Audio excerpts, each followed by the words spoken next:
Welcome to the HIV Writers Workshop, Write Out Loud. This is our public reading, and I'm very glad to have you all here. I am proud to say this is the 15th year I am facilitating this Writers Workshop, and I have to say my heart breaks open more and more every year. I came into the HIV Writers Workshop when it was the APLA Writers Workshop, started by Irene Borger at AIDS Project Los Angeles in 1997, because I survived AIDS and a friend of mine said, why don't you do something that brings you back to life? And this workshop changed my life, and I like to continue the tradition.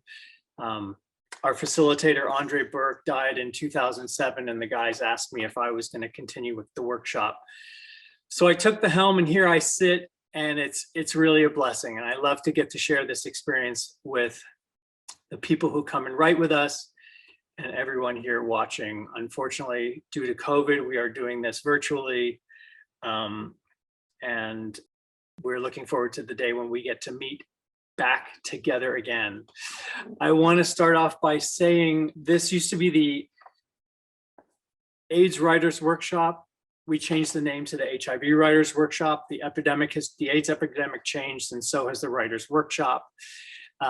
It's wonderful to say that, and it's wonderful to be able to say that not everybody in the workshop is HIV positive anymore. We have people affected and infected, people positive, people negative, people on PrEP. We have a spectrum of people's experiences, but everybody is affected by HIV and AIDS in some way. So today, everyone is welcome to the workshop. All right, we are going to dive right in tonight. It's enough banter for me. I am going to read a piece by one of our workshop participants named Richard Ricciardi. And unfortunately, Richard wasn't able to make it to the reading tonight.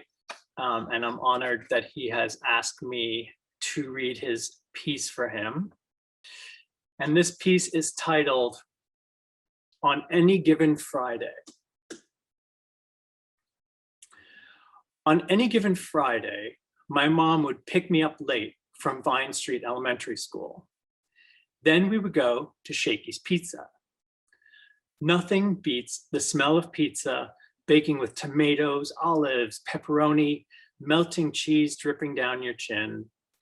My friends and I running around and spilling sodas, screaming and throwing pieces of crust at each other. We drove from Vine Street to Santa Monica Boulevard, making a left turn to go to Shakey's Pizza. But making a right turn was for my mom to go see Dr. Grossberger. The first few times, I wondered why she would drag me along. After all, he was going to see her, not me. What kind of disease could she have that made it seem necessary for her to cancel Shakey's? The doctor's office was compact. A few feet from the hallway was a waiting room with white walls, wooden floor. It reminded me of my dentist office, except for the smell of toothpaste and alcohol. At the end of the waiting room was the receptionist's desk. It was shiny and curved in a semicircle. 10 feet away was Dr. Grossberger's examination room, where he saw his patients. The restrooms were outside and locked. The key was in the receptionist's desk. Whenever we came in, I made it a point to sit in the chair closest to the doctor's examining room. Mom would sit next to me and tell me she would be done very soon, and afterwards we'd go for pizza. I sneered, but it was useless. The doctor opened his door. She gave me a peck on my head, and as she stood up, she whispered in my ear, "Remember, we never knock on the door and interrupt me and the doctor, okay? He gets very nervous." Then she walked in, and the doctor closed the door behind her and locked it. I sighed and crossed my arms, thinking how everybody at Shakey's was having pizza while I was stuck in this place. My boredom came to a quick end. I needed to pee, really bad. At first, I was going to knock and interrupt the doctor, but my mom warned about that. No matter how much my legs twisted, it was coming out. I got up and started jumping around the receptionist's desk. I went around the desk looking for the key to the bathroom. I found a wooden stick with a key attached. I grabbed it and made a dash out the door. I walked back to the office, soothed and satisfied. As I put the key back, I noticed a few inches away a black, shiny, spiral-bound notebook with no words on the cover. It was the appointment book. It was a chance to figure out if Mom's appointment with Dr. Grossberger couldn't be scheduled to another time. I picked it up and started rummaging through it.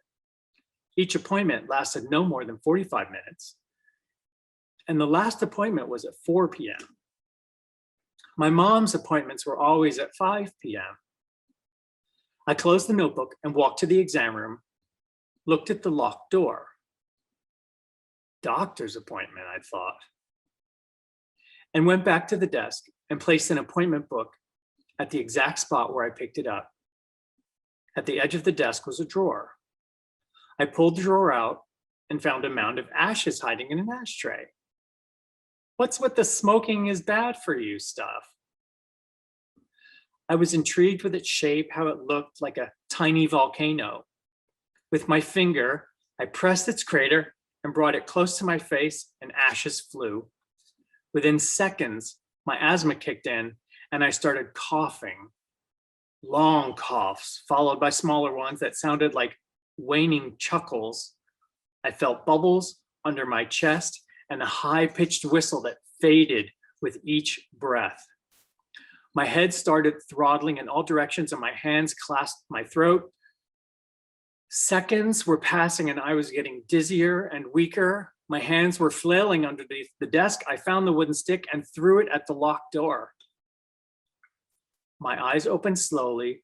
A pair of hands was holding me by the sides of, and a third hand shoved an inhaler in my mouth and pressed the cylinder. Hey, kiddo, come on, breathe. That's it. Deep breaths. I was still dizzy, but started to breathe, and I could stand up. You scared us half to death, buddy. My mom was right behind me crying. She went up to the doctor and held his hand. Thank you, she said. By now I was standing between the two of them. Looks like you're going for pizza, said Dr. Grossberger. You going to save me a slice? He asked with a smile. I looked up and waited, then answered, it's too late. Thank you. Thank you, Richard. Next up is Al Adramovich.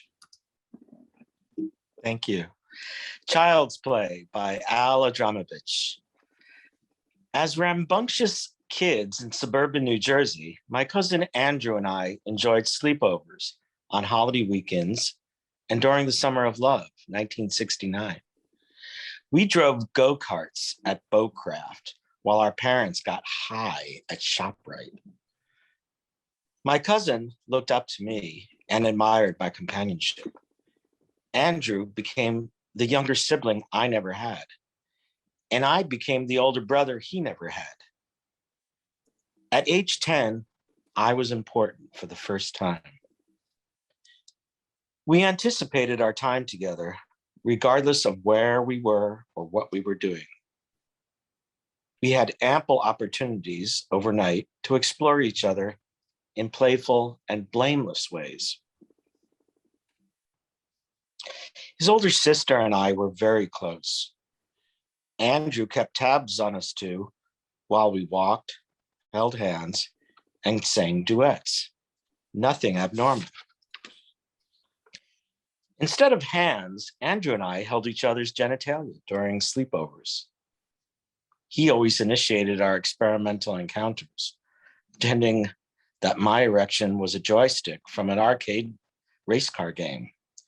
Andrew took me from 0 to 60 in 3 seconds flat. As we matured, our joystick racing progressed to double-decker buses, One of us, usually me, laid atop the other, facing down. I remembered observing Andrew as an infant, wiggling back and forth in his bed. Now, my cousin found a buddy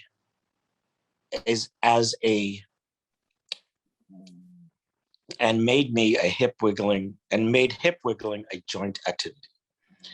My first orgasm occurred unexpectedly, playing between Andrew's legs. I got sweaty and embarrassed, leaving his bum soaking wet.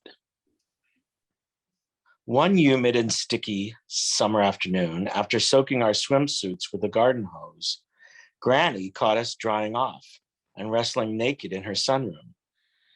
She was liberal-minded, but did she see innocent children playing in a locker room? She stared at our tangled, slippery bodies with one raised eyebrow and muttered, "Lunch is ready." She never mentioned it again. Andrew was my favorite playmate, but these encounters occurred without anyone's knowledge. With extremely horny minds, we explored our bodies and genitals in safe and consensual manner, without kissing or oral stimulation, which we had not ever witnessed. I hoped to continue this fun relationship into my adult life, with Andrew always by my side as my little buddy. Instead, my cousin paved the road to explore sexual acts with other teens in school and college. Playing with girls, schoolboys, or fraternity brothers was not as enjoyable, but it did fill some void. Hallelujah, I was normal. I rejoiced for my little buddy Andrew, who helped me explore gay sex without regret and without guilt. Years later, after moving to California and growing physically and emotionally apart, I visited New Jersey and asked Andrew, now married with 2 kids, about his memories and thoughts of our child's play. His only response to my inquiry was, "Al, that was a long time ago, and we were both very young." We never spoke about it again.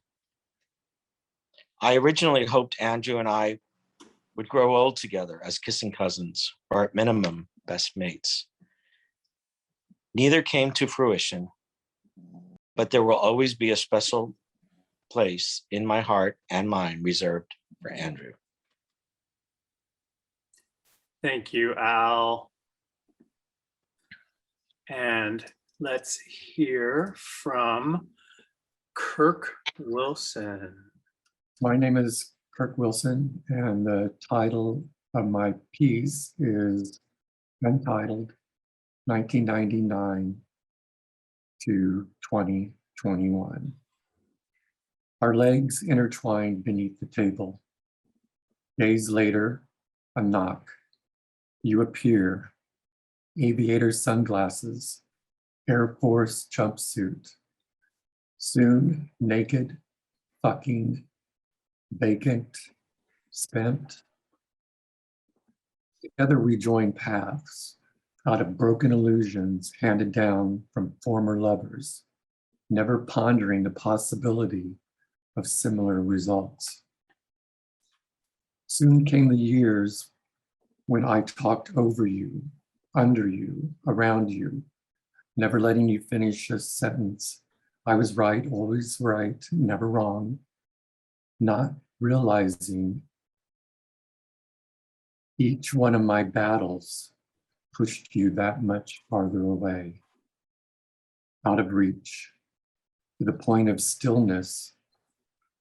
Those years of silence, those quiet, muted years, while I continued to spin and spin and twirl, out of control, out of reach, out of mind.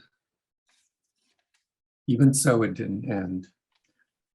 Little by little came the ruin to your spirit.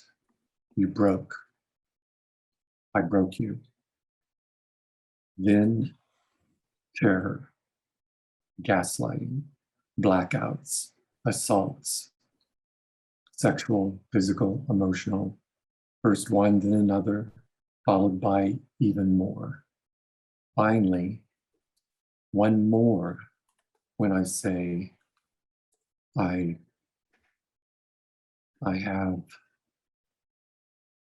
have no memory of those mistakes.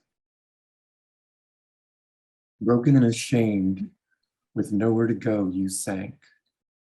Inaccessible, unrelenting, justifiably so. 1 year went by, then 2, soon 5, almost 6. Extensive in the making, I stand accused. Unlike me, aside from protecting yourself, you never lied. Today I say, I'm not the same person. Thinking those words alone are enough. Though not enough, you say, you agree, saying, never have you witnessed such a turnaround. Surely something impossible. Still, you maintain a safe distance, recoiling from my touch, saying it's intrinsic, unavoidable, impossible to control. It rained last night. There are signs of snails leaving glistening trails, the sidewalk still damp in places, whereas in other places they're not. Not any one thing dries at the same rate. Not any one thing changes. Not any one thing remains the same. Memories filter with age. Rage replaced calmness.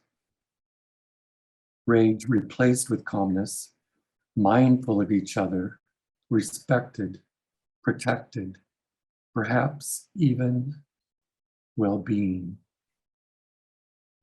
Our agreed upon distance is thus 21 years of history, no longer lovers, nevertheless part of each other, sharing a house, a truck, 2 pets, utilities, internet, laundry, sustenance. Not everyone makes it work. Not everyone gives up. It wasn't supposed to end like this. It wasn't supposed to end at all. How did we get here? How did we not? Thank God we never got cable. Thank you. Thank you, Kirk. All right, next up in our lineup, we are going to hear from Vanessa. The Decision by Vanessa Rose Green. I'm thinking about donating a kidney. It's one of those things you don't necessarily consider until someone asks you to. It's a big ask, one that comes fully loaded with fear, judgment, incalculable risk, and uncertain outcomes. It's also an invitation to do something supremely unselfish, to reduce the pain and suffering of another. If I don't do it, will that destroy our relationship for good? If I go for it and make it through transplant surgery and recovery, how will life with one kidney be different? What new burdens will I have to take on? What will I have to give up? At 40, I don't have kids and I'm ambivalent about having any, but I sure as shit don't want that choice made for me.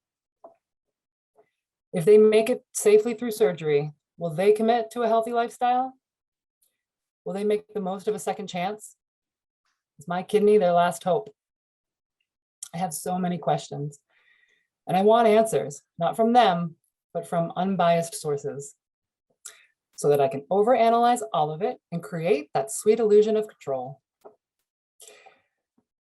It's my mother's health that's been out of control for years, now too fragile for a cadaver organ and in need of a living donor. Apparently, at-home dialysis is no longer effective, so either one of her 6 kids gives her a kidney ASAP, or she begins the full-time drudgery of that dialysis center life, however long that lasts. My brother offered at some point, but was ruled out for medical reasons. I wish it could have been me, Ness, he said, and I believe him. I'll forever respect his willingness to save not just our mom's life, but the rest of our asses too.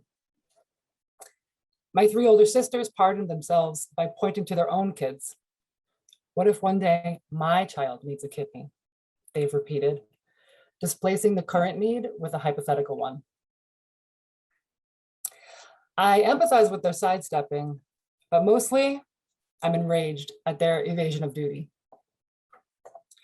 On the topic of evasions, my mom hasn't yet come to terms with how her emotional dis-ease relates to her various physical diseases.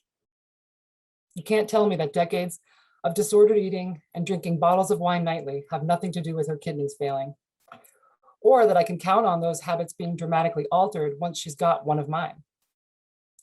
The whole ordeal seems a bad investment, wildly inconvenient, and brimming with logistical and emotional complications. I'd so much rather help my mother accept the inevitability of death. Fuck. Talk about it's complicated. I don't want her to suffer anymore, but will a new kidney achieve that? I've wanted a lot of things for her and from her over the years. You could say it's been an obsession of mine, the ideal her. Certainly more so than the ideal me. She's modeled that for me, actually, how to abandon myself, go looking for what's missing in others, and then resent them for not providing what I need. I watched her live so imperfectly and yet demand perfection from those of us closest to her. Today we stand approximations of ourselves, of the women we'd hoped to become, at a crossroads. While the worst in me wants her to reap what she's sown, the best in me knows it's not my job to judge my mother, her fitness to receive, or what she will do with the time she has left. Can I simply offer a gift and let go of all the rest? There is one more family member who, to my knowledge, hasn't yet been ruled out as a potential donor. My younger sister, who has Down syndrome and lives with and at the mercy of my parents. When her friend recently suggested they might manufacture her consent to give a kidney, my heart dropped. A fucked up scenario I hadn't even thought of yet. Bless them, change me.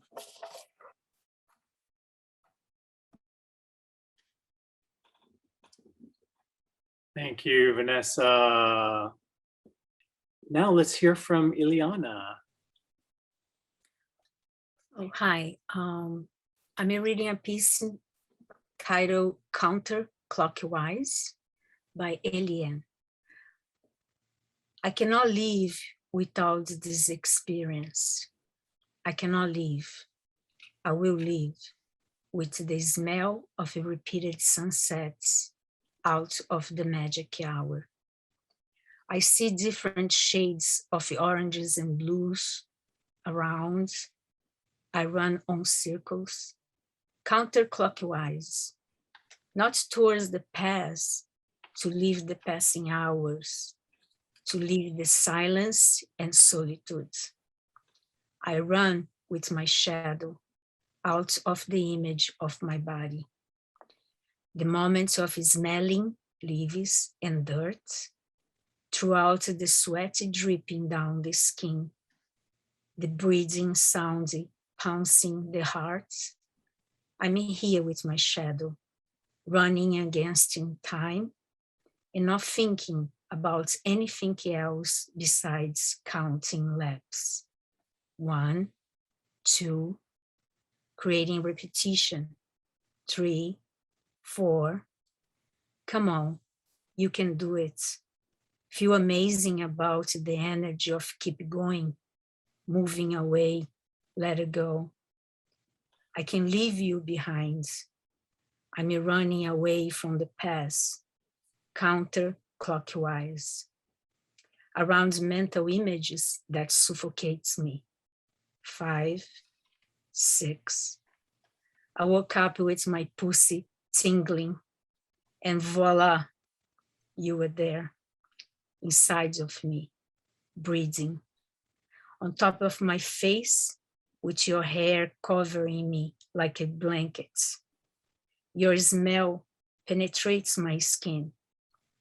Our sweat blends like a river's confluence. Exchange body fluids. It's how you mention our encounters. I dream about an image of you. Not the real you, the you that I created. A body request for pleasure. Yes, my body loves to collide with yours. An ecstasy moment, more fragments of you. And sometimes you say, you are so pretty, but it's me and only your image. The memory of your smell when I fantasize about us. We met in a gallery, Dennis Hopper, The Lost Album exhibition. You were waiting for me outside, wearing flip-flops and cheap sunglasses. My long silk dress felt like a sweet touch while I was walking behind you, in between the framed photographs, the reflection of you into it in your hair. I love those long cotton lines shining on my eyes, pulsing with your silence. I cannot stop watching you walking around slowly, your dark eyes blending with the cold cemented floor like a black hole. Detailed glimpses. I need a cup of tea to recuperate my breath from this memory body catharsis, to travel back to whatever is reality.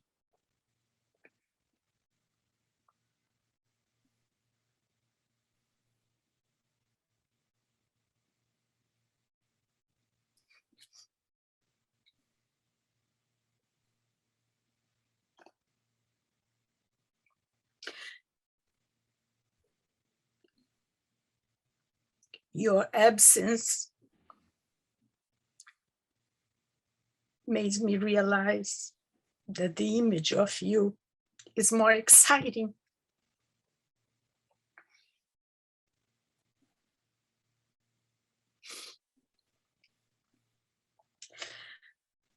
The teapot continues, sound of boiling water sinks with the reflection of the fans, circular movements on the glass table, penetrates my brain. My thoughts of you within. I'm having hot flashes, episodes that go for minutes. My face and neck get red like a rooster head, ready to be shocked alive. The heat inflames my thoughts. It is there. Face, neck, and teapots catch on fire. And my pussy is tingling again out of space. 7, 8.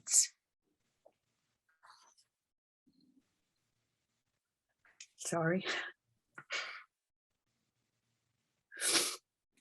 Thank you. Thank you. Yay. It's always so hard to rush right into the next piece. All right, let's hear from John Singh. On the Roof by John Singh. A sense of preordained doom is implied, And the year 1984 meets, then exceeds those expectations. Change creeps into every crack in the world, doing unwelcome damage with no effort at all. Every time Joey turns on the TV, something crashes, something kills. There are bombs, guns, catastrophe, sorrow, and infinite room for more. No place is immune. Even their house on Tall Tree Lane, where this turmoil, this change, this thing has snuck in when no one was looking. It crouches in an out-of-the-way corner ready to strike. It has found one victim there already.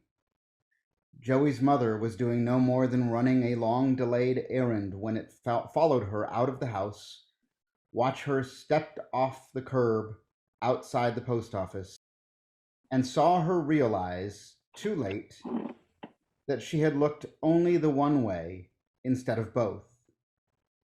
Then the thing slunk back in, and Joey knows it is still there. As collateral damage, it has wounded his father. Joey is sure it is coming for him next, just waiting for him to discover white spots on his throat, swollen glands on his neck, a fever that won't go away, painless purple lesions on his back. They are the signs and symptoms of this still new disease, reported in every magazine, every TV show, every newspaper. Joey has long suspected he was different in that way, and this ever-present, ever-lurking dread seems especially fond of people like him. He devises a way to hide from it. He becomes the best version of himself, the one they'll all expect. He'll live his life close to home, keeping an eye on it, making sure it sees how happy, how satisfied he is with this Joey Moreno. He volunteers to help out the old Army colonel down the street clean out his garage. He buys a pie from Marie Callender's and walks it to the Amsterdams, the only family who has lived on Tall Tree Lane as long as the Morenos. He makes dinner for his grieving father, and as they eat, neither speaks a word. That way, there is nothing bad to say. He studies harder than ever, grins and nods his way through class, wins over teachers who inflate his grades accordingly. The night after the chemistry midterm, he is ready to prove he has beaten back the change, vanquished it. He dials Wendy Amsterdam's phone number and hangs up after 2 rings, their code. He goes outside, pulls himself up the ladder on the side of the house, and waits on the roof, certain he knows what will be on her mind. She climbs up within minutes. She is almost always garrulous, but tonight seems glum. He hopes he knows why. He might normally prod her out of silence, but he remembers his commitment to being, in all things, different. The last time I went to the doctor, she says at last with a bitter sigh, I realized something. He's a pediatrician. They are friends by circumstance, not desire. She was the only other child on the street when the Morenos moved in, so they became inseparable. Now she talks with a vacant boredom in her voice. I'm 17 and my mother still takes me to a pediatrician. That's like child abuse or something, right? If it's child abuse, Joey says, doesn't that justify the use of a pediatrician? She clucks her tongue. You're starting to sound like her. I am not a child. Now he is sure he is right. Prom is on her mind. It can't not be. He baits her. Weird how warm it is lately, like it's already July, but nope, just April. Yeah, in a couple of months we'll be like high school graduates. He keeps a smile to himself, knowing what's coming next. We're like only 6 weeks away from prom. Well, that was easy. He breathes in deep, which disturbs her. Don't sound like that. We made a promise. Yes, they did. They were 12. Wendy had learned about prom. the culmination of some impossibly distant future, one that had not materialized the way either one of them had envisioned. Now, at the end of senior year, no one has asked her to go. And that was their oath. If neither one of them found a prom date, they would take each other. That was before she discovered his secret while they shopped at the mall, before she answered his accidental revelation by calling him a queer and a faggot, before she told him he would die of AIDS, before she told his own father what he had never meant to tell her. Well, now, here they are. He knows what her desperation level will be and that it will matter very little at this point to Wendy that her date might be a queer and a faggot. The act of going is what matters. He could take her words and throw them back, but they won't sound at all to her as they do to him. He considers the consequences of saying no. Days of hearing her whine until she finally deigns to ask one of the retainer-wearing boys from speech team, minor in the long run. He considers the consequences of saying yes. His father will approve. His father will see something different in him. Maybe so will that crouching thing. Maybe it will leave the house and never bother him again. Saying yes will solve so many things. So, you're right, we made a promise. What should I wear? Wendy squeals with delight and tells him the plan for her dress and his tuxedo, which will evoke the two main characters from An Officer and a Gentleman, because prom theme is up where we belong. Thank you. Thank you, John. All right. Let's hear from Tom. This is 4 Times He Saw His Father Naked by Tom Diggs. The first time he saw his father naked, the boy was 7 and they were at home. The father passed by the open door of his son's bedroom, pausing on the way to the shower, completely naked. A lean, tall, handsome man, striding confidently. His penis glistened, bobbing like a slinky against matted pubic hair. The boy pretended to be asleep, but the eyes of his soul were wide open, watching every move, studying the gentle sway of the cock as it banged against his father's thighs, much longer than he ever imagined a cock could be. The man was more than just a father now. Moments later, the boy would hear the shower head, but he could not wash away the imprint of the dangling slinky and what he hoped to be, to have, to touch. The first time he saw his father naked, the boy didn't understand that he was queer, even though he was starting to feel tingly whenever he sat near another boy. He knew it was best to keep some things secret, like how he kissed the photo of Neil Armstrong each night before hiding it under his pillow.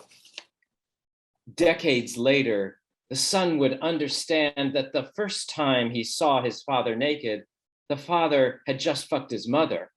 The father must have known his son would end up queer. Parading naked in front of him became a performance, a sweet incest dare that only a straight father could offer a queer son. The second time he saw his father naked, he was barely a teenager, and they were in a cheap motel far from home, stranded in a blizzard, separate beds. The father stepped out of the motel bathroom and strode naked to his bed. "Just us men," he said. Still lean, but his cock no longer dangling like the first time. Seemed everything was growing smaller as the boy grew older. "This is our time, son. Ask me anything you want." The son grew silent. He had already experimented with other boys, learning the secret permission of silent caresses, the salty taste of an unwashed cock, and the soft Brillo scratch of young pubic hairs against his cheek. He fantasized about the infinite possibilities of sleepovers. Ask me anything you want, the father said again. Anything. The boy remained silent, thinking, what would I ask? Do I have to swallow every time? Who gets to decide if I'm a top or a bottom? How could something that feels so good be considered bad? Ask me anything you want, son. And the son replied, when will I ever find my way home? This time, silence found the father. The third time he saw his father naked was at the YMCA, a few days before the father retired. The visiting son studied his father in the open shower, barrel-chested now, from a life of careless pleasures. Revelation, his father had been a grower, not a shower. Worse now after the surgery. The father had never learned to ask about details of his son's life, about the coke addict friend the son had driven to the treatment center, about the AIDS buddy he'd taken care of for years who recently died of meningitis, or about the nice guy he was thinking about settling down with. The father had never learned to share details of his own life. His son never knew his father's PSA levels, how frightened he was to lose his work identity, or how bereft he'd felt since the passing of his wife, the son's mother. In the shower at the YMCA, the son only saw a father on the wane. When the father took him to the airport at the end of the week, he got choked up, but neither had the courage to say, I love you. The fourth time he saw his father naked was last summer. He never takes his partner of 20 years with him to see his father on the East Coast. The father wouldn't understand that this was the man who had brought out the best in his son. The man who had taught him how to listen and risk and cherish as fully as the day allows. The fourth time he sees his father naked, his father can barely walk from his bed to his toilet to his bed. The son keeps an eye on him as he pees. The father rarely hits the bowl. He then returns to his chair where he sits in his warm pee until it gets cold and finally evaporates, leaving only the sour smell of ammonia. Some days I can't find my pecker, says the father. And so after many surgeries, the father or someone has to reach up inside to find it. When it is time to say goodbye, the father squeezes the son's hand with his gnarled fingers. This could be their final farewell. Do you have to go so soon, son? The son kisses his cheek and says, yes, father, it's time for me to go home.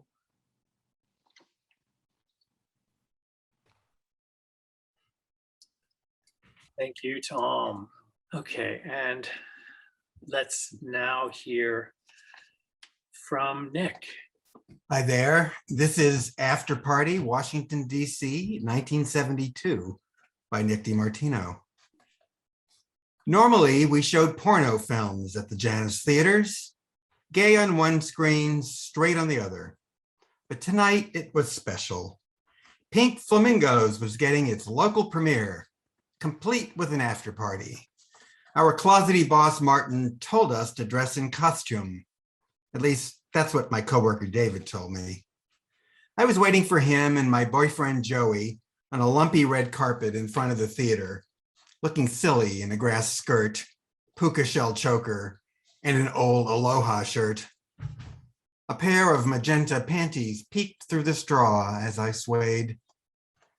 David sprang from a cab dressed only in a tiny pleather G-string and some ankle boots, covered from head to toe in slightly iridescent body paint. What the fuck, David, I screamed. I am a hood ornament, he said. Clasping his hands at the small of his back, he thrust his chest upward at the marquee. What drug was he on? Like the old cars, you know, I'm Mercury. Get it? Like on a dime. Speed. He was definitely on speed. Where the fuck is Joey? I cried. Joey was my first real boyfriend, a fact that had delivered me into a persistent haze of lust and confusion. Joey had been frantic all week, searching for that perfect outfit at thrift shops and gay communes. And yet, up he strolled, dressed in normal clothes, a swirly blue knick-knack shirt, tight bell bottoms, and his trademark clogs. Where is your costume? I demanded. I just could not deal, he replied. Nothing was working. The thought of that bitch Divine judging me? No, thank you. Fury strangled me. I wanted to hit something. Is this what it's like to have a boyfriend? I pictured Divine, those terrifying eyebrows, arched in permanent disdain, aimed right at my ratty hula skirt. You could have mentioned it, I said, betrayed. He gave me a flirty pout and reached for my hand. I took it, grudgingly, and we charged up Connecticut Avenue with David bouncing behind us. A scrum of paparazzi and hangers-on came into view. Nobody was in costume, unless you counted the grimy field jackets. I'm getting a bad feeling, said David. You always get a bad feeling, retorted Joey. You are the headquarters of bad feelings. Remember the time you felt so bad you stayed in bed for a week? Shut up, snapped David as we approached the shabby Indian restaurant where the party was being held. A mob of shutterbugs and vampires crowded the entrance. I began to get a bad feeling of my own. Invitations only, bellowed a large man by the door, doubtless a body double for Divine before makeup. We had to get in. I bounded up to him. Hello, handsome, I said, hoping I wouldn't get walloped. I was correct. Like many heavy men, the ego was his largest organ. You see, I am an executive with tonight's premiere. I fanned myself at the invitation. He oogled my ass. We really must get off the street so that we don't get, arrested or raped or something. On the sidewalk, David was contorting into mercury. Ravenous paparazzi snapped like crazy. David mugged for all he was worth, the closest he would ever get to heaven. See what I mean? I said to the doorman. Suddenly, alien squawks issued from a black device on his belt. The big man listened, then nodded at me. Okay, hun, y'all can come in, but hurry. The talent is on the way. Thank you, I gushed. He opened the door with a wink and in we strutted. The joint was packed, which I found odd. Who are these freaks? And why isn't anyone else in costume? I pushed through the crowd, shedding raffia in my wake. By the time we reached the bar, I smelled like curried toe jam. The bar was littered with greenish drinks that nobody wanted. David had been swallowed by the throng, but Joey was still with me. I pulled him closer. We have to try to communicate better, I shouted over the din. He tilted his head in puzzlement. I repeated myself, but the swarm was winning. I gave up and thrust my tongue down his throat, just as a loud roar issued from the front. That must be Divine, Joey shrieked. We'll never get through this mob. We did our best to shove our way up to Divine, but a phalanx of armed drag queens must have been guarding the monster. Overall, I found the party quite unpleasant. Nobody saw Divine. Nobody got drunk. Nobody got laid. Nobody had Indian food. The doorman was gone when we reached the street. I shivered. Joey wrapped me in his arms and we looked for a cab.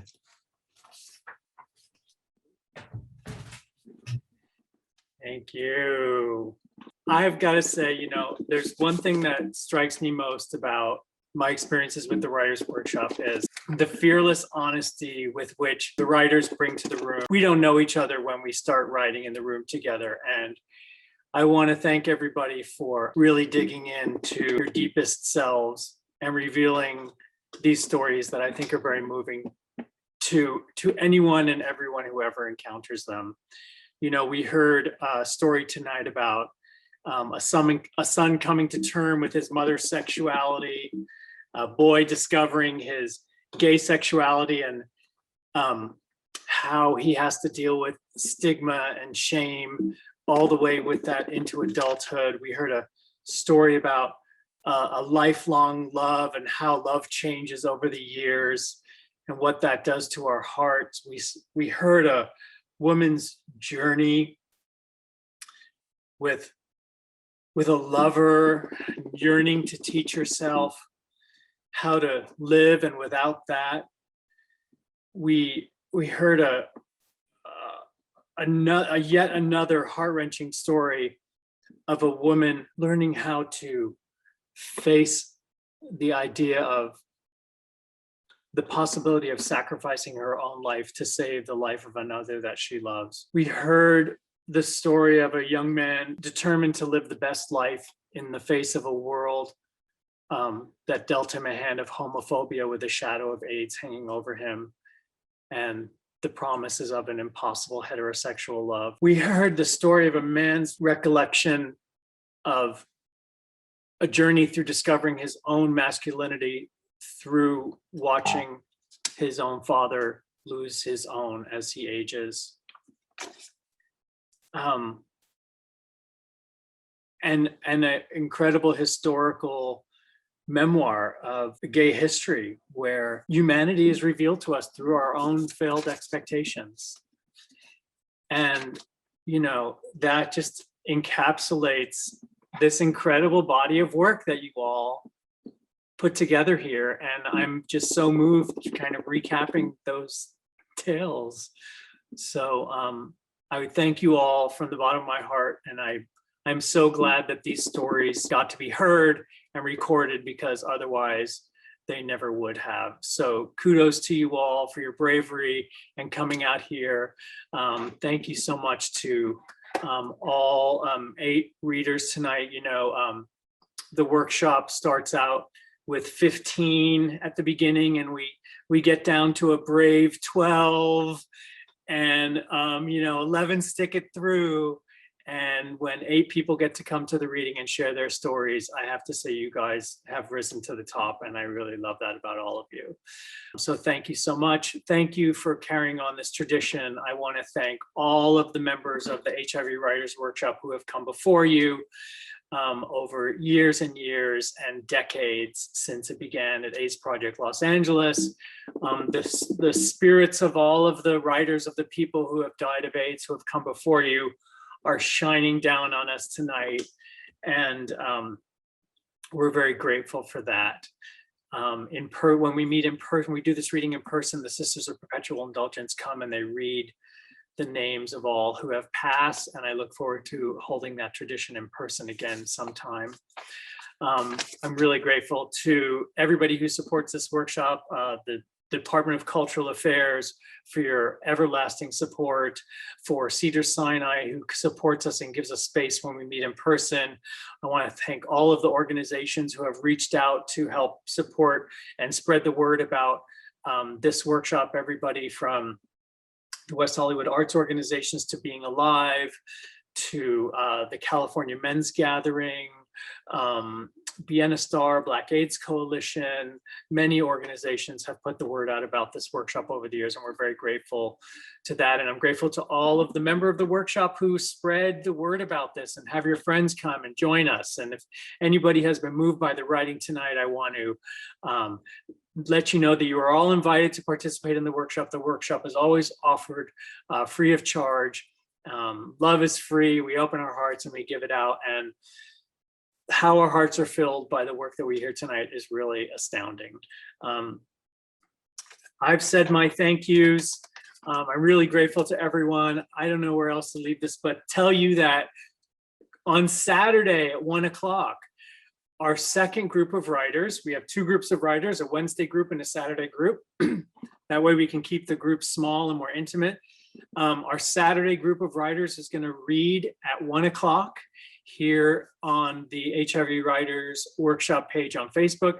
So I want to invite all of you people who read tonight to come back, and I want to invite all of you who were moved by this presentation this evening to log on again with us Saturday at 1 o'clock. And I hope I get to meet everybody who came to hear our reading tonight in person. And I hope you all want to come and write with us someday. The workshop is open to everyone. So I'm honored to bring this to our community and to the world. And I look forward to our stories going out farther and farther and further and further. So thanks to everyone. I'm going to log us off Facebook right now. Thank you, Facebook. Thank you, every visitors. We love you all, and we'll hope to see you again soon.